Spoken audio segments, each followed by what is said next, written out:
नमस्कार, मी माधव भालेराव. आपण पाहत आहात हिंदवी बाणा.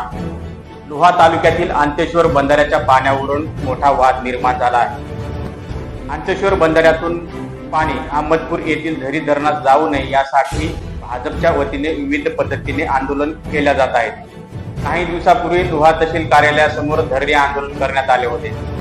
यावरून आमदार प्रताप पाटील चिखलीकर यांनी या आंदोलनाची चांगलीच खिल्ली उडवली आहे. अंतेश्वर धरणातून पाणी जाऊ नये ही आपली प्रामाणिक इच्छा असून यासाठी आपण प्रयत्न करणार आहात. कोणी जर पाईपलाईन सोडण्याची भाषा करत असेल तर त्यांचे आम्ही स्वागतच करू, हे समर्थनही केले आहे. प्रणिताताई देवरे ह्या सध्या भाजपमध्ये काम करत आहेत.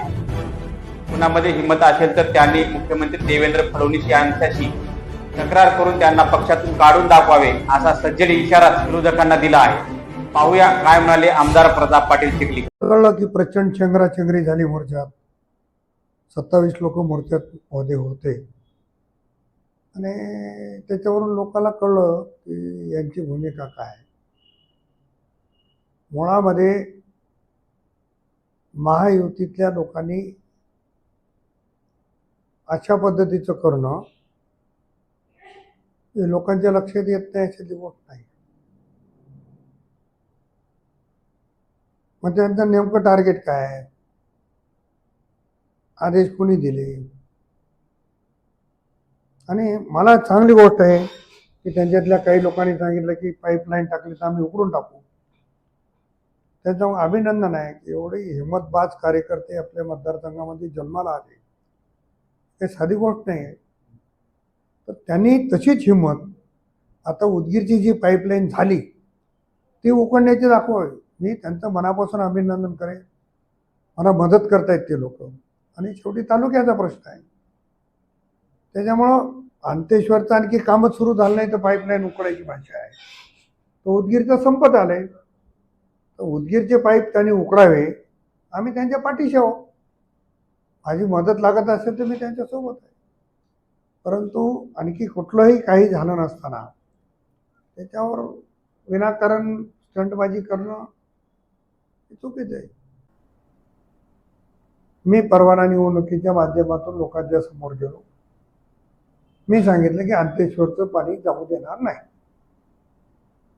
जाऊ देणार नाही म्हणजे पाईपलाईन उकडायची आहे का पाण्यात जाऊन पडायची. मला माझ्या पद्धतीनं प्रयत्न करावा लागणार आहे सरकारच्या दरबारी की आपण दिलेली मान्यता चुकीची आहे. आमच्या भागामध्ये मग ती का चुकीची आहे ती पटवून द्यावं लागेल ना. आणि माझा हाच प्रयत्न आहे की अंतेश्वरचं पाणी अप्पर मण्यारमध्ये आणि लोअर मण्यारमध्ये सोडलं पाहिजे आणि मग आपल्या भागातल्या लोकांना दिलं पाहिजे. आता त्याच्यात ज्यांचा जेवढा वाटा आहे त्या ठिकाणी तेवढं पाणी द्यावं लागेल. काय सांगितलं, कोण काय बोलते याला फारशी मी किंमत देत नाही. त्यांनी भाजपमध्ये काम करावं का राष्ट्रवादीत करावं हा त्यांचा विषय आहे. जरूर माझी मुलगी आहे पण माझी बहीणही माझ्या विरोधात होते ना. त्याच्यामुळं जी माणसं किंवा भाजपचं जर असं कोणी बोलत असेल आणि त्यांचं वजन भाजपमध्ये थोडंफार असेल तर त्यांना पक्षातून काढायचं काम करावं ना. आपल्याला कोणी कुत्र विचारत नाही आणि इथं फडफड करत बसायचं त्याला काही अर्थ होत नाही. इथं बोलण्यापेक्षा त्यांनी ती तक्रार आदरणीय फडणवीस साहेबांकडे करावी आणि फडणवीस साहेबांना पटवून द्यावं की वडील एका पक्षामध्ये आहेत, मुलगी दुसऱ्या पक्षात आहे, त्याला तुम्ही कसं करताय. तो त्यांचा विषय आहे. आणि त्या देवेंद्र फडणवीस साहेबांच्या सांगण्यावरून भारतीय जनता पक्षामध्ये आहे.